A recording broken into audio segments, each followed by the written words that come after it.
Buonasera da Sicilia 24, i titoli del telegiornale. Campofelice di Roccella, un operaio edile cade da un'impalcatura e muore. Nel cantiere del Palermitano anche i suoi 2 figli. La tragedia si ripete nel paese a distanza di 3 mesi.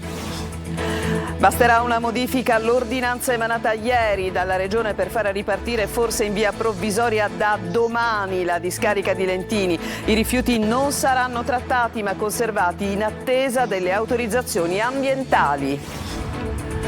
Catania, San Giorgio e Librino, quartieri invasi dai rifiuti. I cittadini, nonostante l'appello del sindaco Trantino, non rispettano la differenziata e lo ammettono ai nostri microfoni.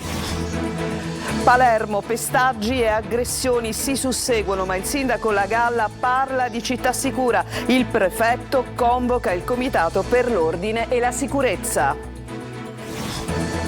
Sulla Messina Catania cantieri, restringimenti di carreggiata e telepass non funzionanti creano code e disagi agli automobilisti. Il consorzio Autostrade Siciliane non risponde al pubblico. Federconsumatori avvia azioni legali. Sbalzati dallo scooter sulla circonvallazione di Catania, feriti 2 coniugi dopo essere stati travolti da una Smart che avevano tamponato, traffico in tilt per ore. Gli anziani come risorsa. A Catania i sindacati promuovono l'alfabetizzazione informatica per gli over 65 attraverso il confronto con i giovani. Chiedono più sicurezza e servizi sanitari.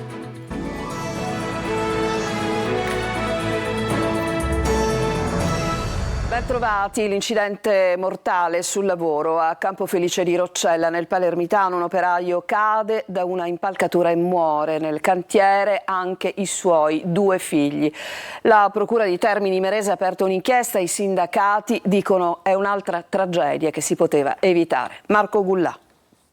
Stava eseguendo lavori di ristrutturazione in un edificio a Campofelice di Roccella nel Palermitano, poi improvvisamente è caduto dall'impalcatura e avrebbe sbattuto la testa. Per un'ora i sanitari hanno tentato di rianimarlo, ma alla fine il polso ha smesso di battere. È morto così Giovanni Terrano, operaio di 64 anni. Una nuova, l'ennesima tragedia sul lavoro. Nel cantiere insieme a Terrana c'erano anche i suoi 2 figli. Terrana è caduto da un'altezza di 4-5 metri. I tecnici dell'ASP stanno verificando la regolarità dell'affidamento dei lavori e se siano state rispettate le norme di sicurezza, da stabilire anche chi sia il titolare della ditta. Chiediamo nuovamente alla Prefettura di Palermo di convocare questo tavolo per la salute e la sicurezza, perché quello che sta succedendo è veramente drammatico e in un paese come l'Italia non possiamo accettare una condizione del genere e i controlli, si devono individuare le risorse per potenziare i controlli. Lo avevamo chiesto già a febbraio al sindaco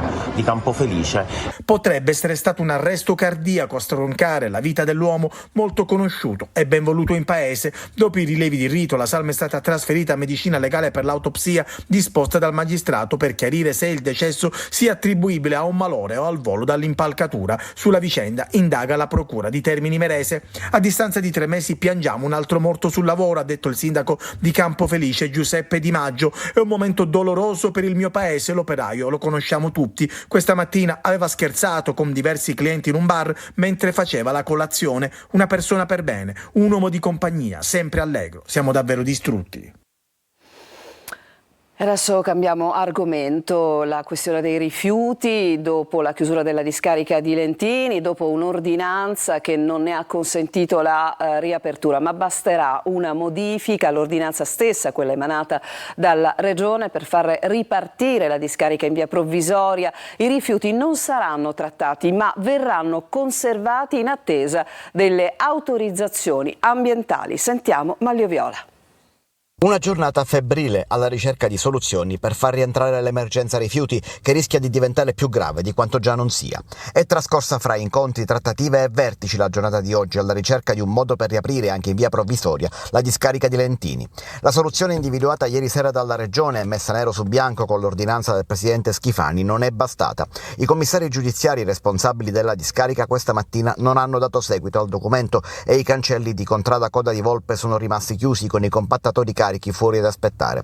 Bisogna risolvere un problema tecnico-ambientale che la struttura commissariale aveva considerato insormontabile.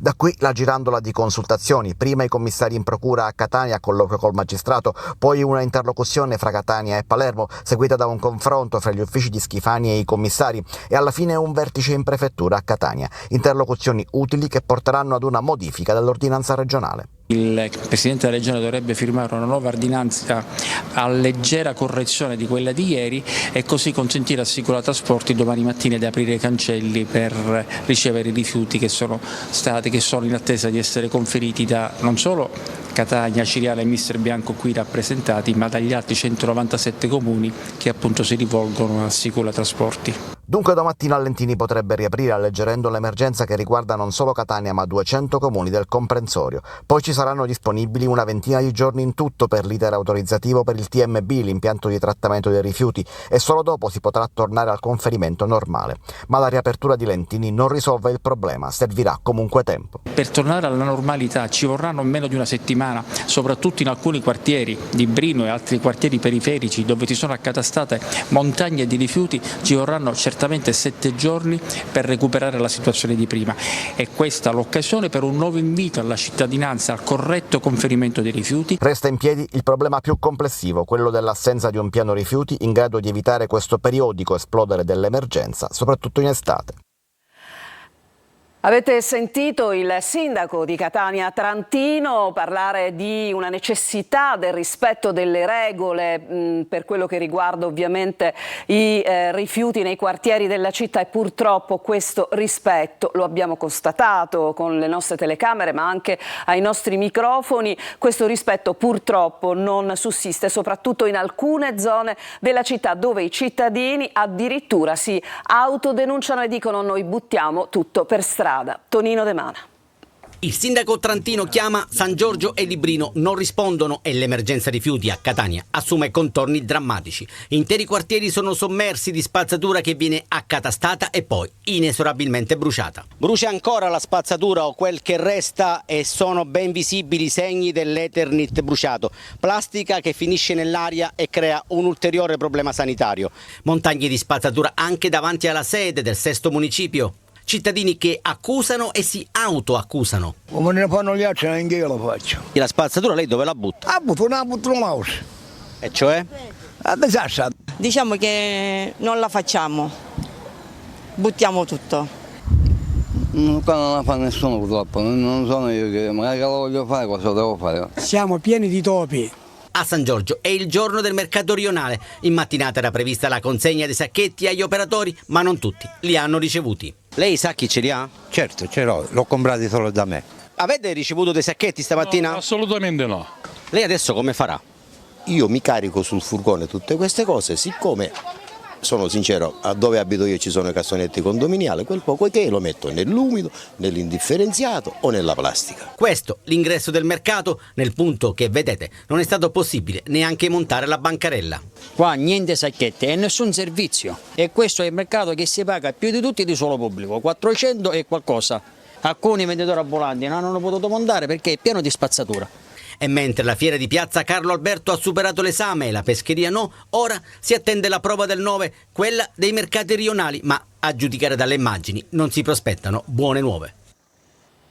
Adesso alle agenzie un vasto incendio si sta sviluppando nell'ex discarica di Mazzarà Sant'Andrea sulla costa tirrenica del Messinese. Le fiamme l'avevano lambita già ieri. Sul posto, per dare sostegno ai vigili del fuoco, sono stati inviati elicotteri del Corpo Forestale regionale e dei Canadair.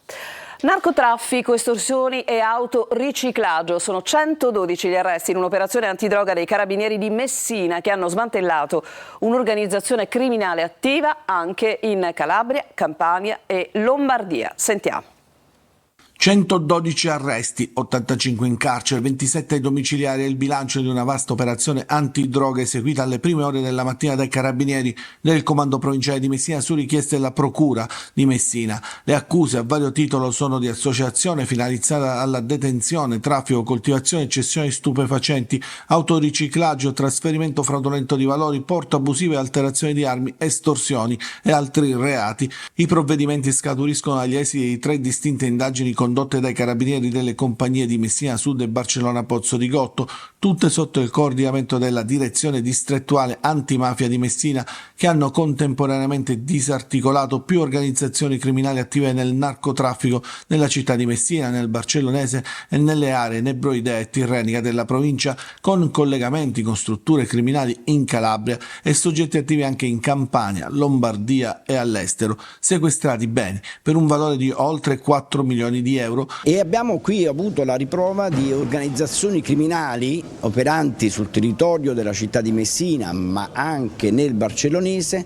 che sono uscite al di fuori del tradizionale perimetro dell'isola per avere rapporti stabili nel tempo con canali di approvvigionamento della cocaina, dell'hashish, della marijuana, in particolare con i gruppi dell''ndrangheta, della Piana di Gioia Tauro, Rosarno, della Locride, in particolare San Luca, esponenti di quel territorio 'ndranghetista, con elementi attivi nel napoletano, nel milanese e con soggetti attivi nei Paesi Bassi per l'importazione di un altro pericolosissimo sostanza stupefacente che è lo spice, che ha degli effetti oltre che psicotropi ma dannosi per la salute.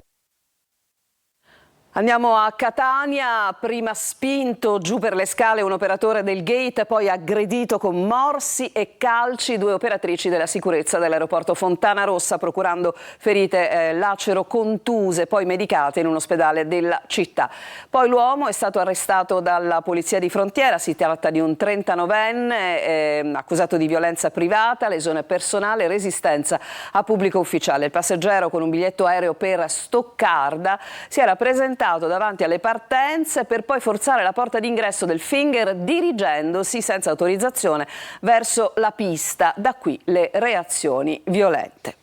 Andiamo a Palermo, il sindaco La Galla, dopo l'ultima aggressione ai danni di un avvocato, ha detto la città è sicura, ma il prefetto convoca tutti sull'ordine pubblico. Intanto insorgono i residenti del centro storico. Sentiamo Marco Gullà. Una rondine non fa primavera e quindi però lascia pensare. Questa dichiarazione del sindaco di Palermo Roberto La Galla in merito all'aggressione ricevuta da un avvocato nei pressi del Teatro Massimo, brutalmente picchiato dopo aver rimproverato alcuni ragazzi, non sono andate giù a molti residenti del centro storico del capoluogo che da anni denunciano episodi di violenza e furti nel perimetro centrale della città. Purtroppo quando il sindaco dice che una rondine non fa primavera, io rispondo che 3 indizi fanno una prova. E siccome abbiamo centinaia e centinaia di vetrine spaccate in centro storico, scippi, rapine, spaccio e consumo di droga, evidentemente c'è una visione della città in maniera diversa. Proprio oggi in prefettura si riunisce il Comitato per l'Ordine Pubblico e Sicurezza, un segnale che qualcosa non torna. Del resto i residenti del centro storico continuano ad alzare la voce sulla mancata sicurezza in determinate fasce orarie. Quali sono gli episodi più inquietanti a cui ha assistito, signor? Lo spaccio di droga quotidiano, risse violente tra le varie etnie che si contengono il territorio, gli scippatori che camminano tranquillamente e tolgono portafogli e zaini ai turisti. Vabbè, lasciamo perdere poi il problema della sporcizia, eccetera. Quindi dico, non manca niente, siamo proprio al completo.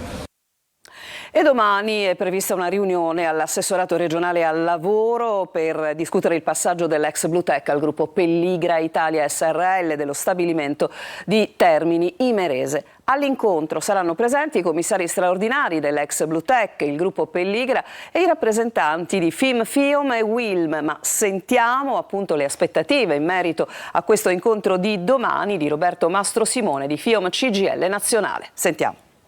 Per noi l'incontro di domani è un primo momento di discussione, per noi deve essere salvaguardato la reindustrializzazione con la rioccupazione dei dipendenti, si devono avvicinare i lavoratori, circa 180 al prepensionamento, e devono essere inseriti nel percorso di reindustrializzazione i circa 200 lavoratori dell'indotto. È chiaro che tutte queste cose, per poter arrivare a un accordo, devono avere la certezza della definizione. Allora andiamo sulla A18, sull'autostrada Messina-Catania, dove imperano i tanti cantieri, restringimenti e si creano chilometri di code e continui incidenti. Vi abbiamo documentato domenica la prima estate difficile sulla A18. Il Consorzio Autostrade Siciliane, che gestisce la rete nell'isola, non risponde al pubblico per i tanti reclami, mentre Federconsumatori avvia azioni legali. Emanuela Corsi. Cantieri infiniti, chilometri di code, incidenti, telepass che non funzionano. Con le nostre telecamere abbiamo documentato la situazione infernale sull'autostrada A18 nel tratto tra Catania e Giarra in direzione Messina nella prima domenica d'estate, preludio di una stagione che si annuncia bollente. I delineatori stradali non vengono rimossi nei giorni festivi e nelle ore serali. Questo comporta lunghe file che si formano soprattutto nei weekend. Non c'è una reale attenzione verso chi paga l'autostrada. Il sabato e la domenica il direttore dei lavori deve far capire all'azienda che opera che deve togliere i birilli. La strada deve essere libera. File anche nelle corsie del telepass di San Gregorio in direzione Catania, dove gli automobilisti restano intrappolati con le sbarre che non si alzano. Queste sono strade che dove non c'è sicurezza, non c'è sicurezza nei guardrail, dove non c'è sicurezza nelle gallerie non c'è nessuna sicurezza, mancano i punti SOS, mancano gli estintori, mancano le manichette d'acqua. A gestire la A18 è il Consorzio per le Autostrade Siciliane, il CAS, un ente pubblico economico della regione concessionario per la gestione di alcune autostrade. Noi abbiamo provato a contattarli.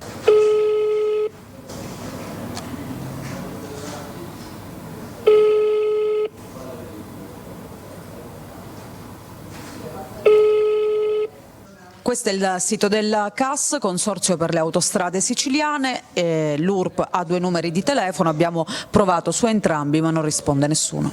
Intanto Federconsumatori Messina ha avviato le prime azioni giudiziarie nei confronti del Consorzio al fine di far ottenere agli utenti il rimborso parziale del pedaggio pagato negli ultimi anni, considerato indebito.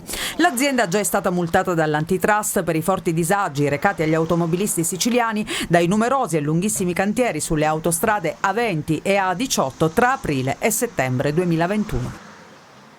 Adesso vi mostriamo le immagini di un incidente stradale nel pomeriggio di oggi sulla circonvallazione di Catania, all'altezza proprio del viale Odorico da Pordenone. Il bilancio di questo incidente è di 2 feriti. Si tratta di una giovane coppia che viaggiava a bordo di uno scooter. Ancora poco chiara la dinamica dell'impatto tra il mezzo a 2 ruote e una utilitaria. Dopo il contatto i 2 centauri sarebbero infatti finiti, sarebbero sbalzati con tutto il mezzo davanti all'auto che li avrebbe poi arrotati. Sul posto mezzi e personale del 118 per i soccorsi, marito e moglie sono stati trasportati in ambulanza al pronto soccorso. Il traffico, come mostrano le immagini, è andato in tilt ed è perdurata questa situazione per un paio di ore. Andiamo avanti con i nostri servizi. La bocciatura della Sicilia sulle concessioni balneari da parte della Corte Costituzionale. I sindacati sono perentori. Una sentenza che incide poco. I tratti di costa liberi e da assegnare sono tanti. Marco Carli. Le concessioni balneari e la bocciatura arrivata per la Sicilia. Il tema fa discutere ancor di più in estate. La proroga del termine per la presentazione delle domande di rinnovo delle concessioni della Regione Sicilia non è legittima. Lo ha deciso con una sentenza la Corte Costituzionale. La questione era stata posta dal governo, che rimproverava al legislatore siciliano di aver ecceduto dalle competenze. Per il sindacato balneare la sentenza non cambia la situazione attuale. La sentenza della Corte Costituzionale incide davvero poco. Non è una sentenza che trova applicazione nella condizione attuale. La Regione si è ormai allineata all'orientamento nazionale da tempo. Il differimento al 30 aprile 2023 del termine, secondo il governo, corrobora la proroga delle concessioni demaniali marittime fino al 31 dicembre 2033. La questione, secondo i balneari, è legata alla risorsa, cioè ai tratti di costa che possono essere assegnati. Insomma, serve fare chiarezza. Il governo ha costituito un tavolo tecnico composto dai ministeri interessati e dalle parti sociali per valutare la scarsità o meno della risorsa. Dalle prime conclusioni si è accertato che la risorsa non è scarsa, quindi c'è la possibilità di tratti di costa da dare a bando. Ci chiediamo su quali dati si basa il Consiglio di Stato quando definisce con certezza che la risorsa sia scarsa. A Catania è stubato e respira autonomamente un bambino di 8 anni che era stato soccorso lunedì scorso dal personale del 118 in un lido della Playa. Il piccolo era giunto con una sindrome da annegamento al pronto soccorso dell'ospedale San Marco e successivamente è stato trasferito nel reparto di rianimazione pediatrica del Garibaldi diretto dalla dottoressa Giusi Stancanelli per le cure del caso. Adesso ci fermiamo per una pausa e poi ci occupiamo degli anziani che devono, secondo appunto i sindacati a Catania, essere trattati come una vera risorsa.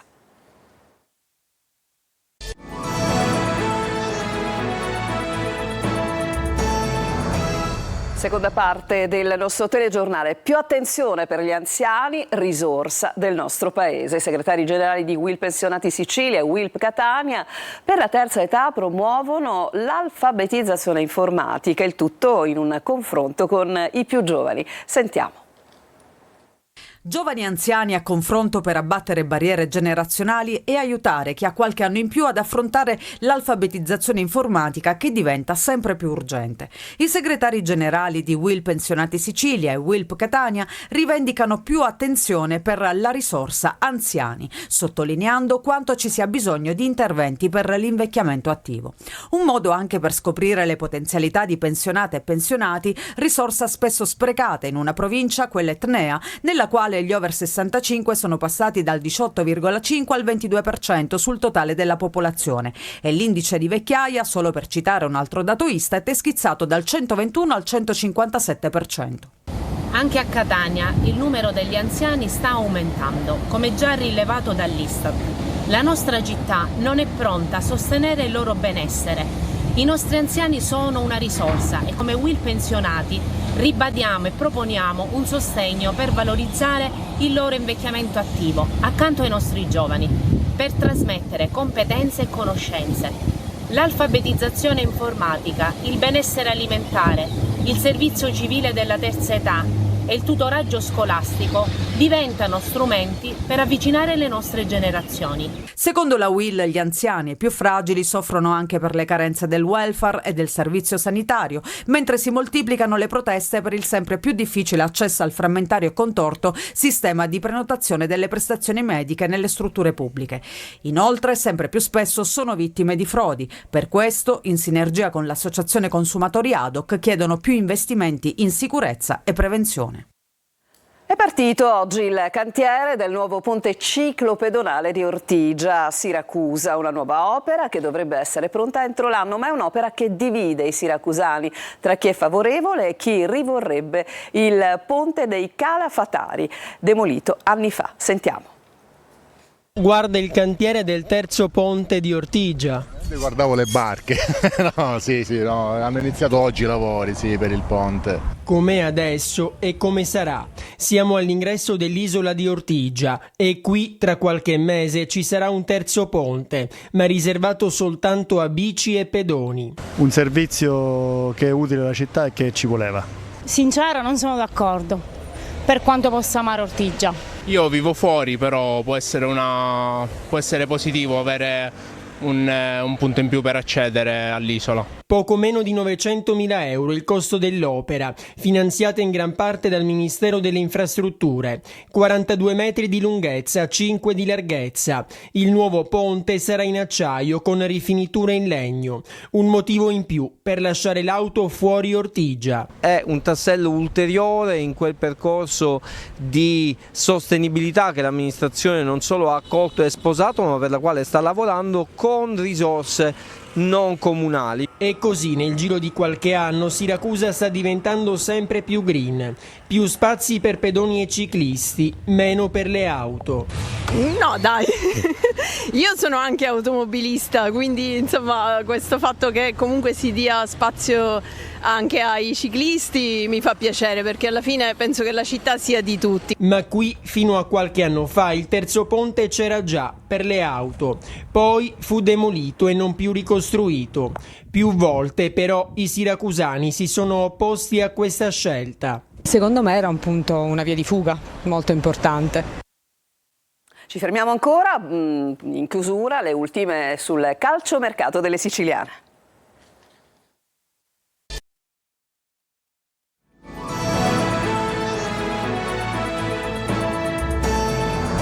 Siamo tornati in studio per le ultime del calciomercato delle squadre siciliane impegnate nelle varie serie.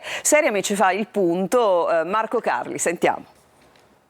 Il Palermo guarda i giovani al mercato degli under. I nomi caldi sono quelli di Asa e Bianco per il centrocampo, mentre Pierozzi e Barbieri sono opzioni valide per la difesa. Nell'ultima settimana di giugno potrebbero arrivare novità sostanziali in serie di calciomercato, compreso quel Van de Putte, per cui c'è differenza fra domanda del Catanzaro e offerta dei Rosa, ma anche volontà di arrivare alla chiusura. Inci tanti fronti in casa Catania, mettere le basi per gli ingaggi che saranno ufficializzabili dal 1 luglio, ma anche creare spazio per inserire i nuovi giocatori in lista, vale a dire sistemare chi è attualmente in organico e non rientra nei piani societari, oppure mandare a giocare qualche elemento in cui si crede. È il caso ad esempio di Beters. Il club, a considerazione del portiere, vuole che abbia spazio, potrebbe trovarlo altrove, magari alla Lucchese. Zammarini potrebbe avere mercato, ovviamente tanto dipende dalle alternative nel ruolo che sta cercando il Catania. Alcuni giocatori, come detto, saranno valutati in ritiro dal 14 luglio ad Assisi. Castellini, Quaini e Cianci restano, insieme probabilmente a Maffei e anche a Bois, per cui ci sarebbero offerte dalla B. Anche Welbeck invece in partenza. Arrivi su Carpani, il Catania è a buon punto e poi c'è il doppio colpo dal Cerignola, trattativa che sarebbe avviata e quasi conclusa con D'Andrea. Per Capomaggio in settimana dovrebbe essere trovato l'accordo definitivo. Per Laporta il nome di Adamonis è sempre il più caldo. In attacco c'è ancora la questione artistico, che ha molte richieste e deve fare una scelta. In casa Messina tenere banco è sempre la questione societaria. Spunta infatti a sorpresa un'altra trattativa con un gruppo di imprenditori. Ci sarebbe stato già uno scambio di carte. In questo caso sembra Sciotto otterrebbe quello che vuole, cioè restare in società con una quota minoritaria. Il Trapani infine avrà un nuovo portiere, Andrea Sieculina, estremo difensore classe 90, che saluterà il Modena dopo 2 stagioni. Il telegiornale è finito, non ci sono altri aggiornamenti. Grazie a tutti per l'attenzione e buona serata.